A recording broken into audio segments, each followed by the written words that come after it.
Old Hindi film lovers కి Danny favourite villain. Rajinikanth రోబోలో villain గా, నాగార్జున అంతంలో మాఫియా డాన్ గా నటించింది డానీయే. డానీ లాగా నటించే మరో యాక్టర్ లేదనుకునేవాళ్ళు. అలాంటిది డానీని మించి నటించేవాడు ఒకరు వస్తారని ఎవరన్నా ఊహించగలరా? చోర్ మచాయే షోర్ అనే హిందీ సినిమా తెలుగులో అప్పటి అగ్ర నిర్మాత డూండి రీమేక్ చేద్దామనుకున్నారు. హీరో కృష్ణ, డైరెక్టర్ కేఎస్ఆర్ దాస్ హిందీ సినిమాలోని డానీ క్యారెక్టర్ కి తెలుగులో ఓ ప్రముఖ నటుణ్ణి అనుకున్నారు. కానీ స్వర్గం నరకం సినిమాతో పరిచయమైన కొత్త నటుడు మోహన్ బాబు పేరు సజెస్ట్ చేశారు చిత్ర నిర్మాత డూండి గారు.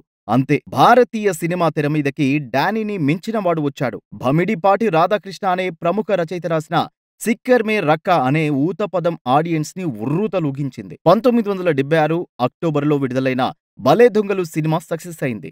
ఎవరి మోహన్ బాబు అని అందరి దృష్టిలో మాట్లాడేలా చేసింది. అప్పట్లో వచ్చిన హిందీ సినిమా రీమేక్స్ లో డానీ పాత్ర అంటే మోహన్ బాబు తప్ప మరో ఆలోచన లేకుండా పోయింది. ఫకీరా, దొంగలకు దొంగ, కాళీచరణ్, ఖైదీ కాళిదాసు ఈ సినిమాలన్నింటిలోనూ డానీ పాత్రని మోహన్ బాబే తెలుగులో చేశారు. ముఖ్యంగా ఖైదీ కాళిదాస్లో శోభన్ బాబుతో మోహన్ బాబు చేసిన ఫైట్ థియేటర్లని దద్దరిల్ల చేసింది. డానీ క్యారెక్టర్ అయిన మోహన్ బాబు తన స్టైల్లోకి ఆ పాత్రలను మార్చుకుని రక్తి కట్టించారు. ఈ సినిమాతోనే మోహన్ బాబు గారికి ఓ సెపరేట్ స్టైల్, మేనరిజం డైలాగ్స్ మొదలయ్యాయి. ఆ తర్వాత ఆయన కింగ్ ఆఫ్ డైలాగ్స్ గా, కలెక్షన్ కింగ్ గా ఎలా ఎదిగారో కల్లారా చూస్తూనే ఉన్నాం.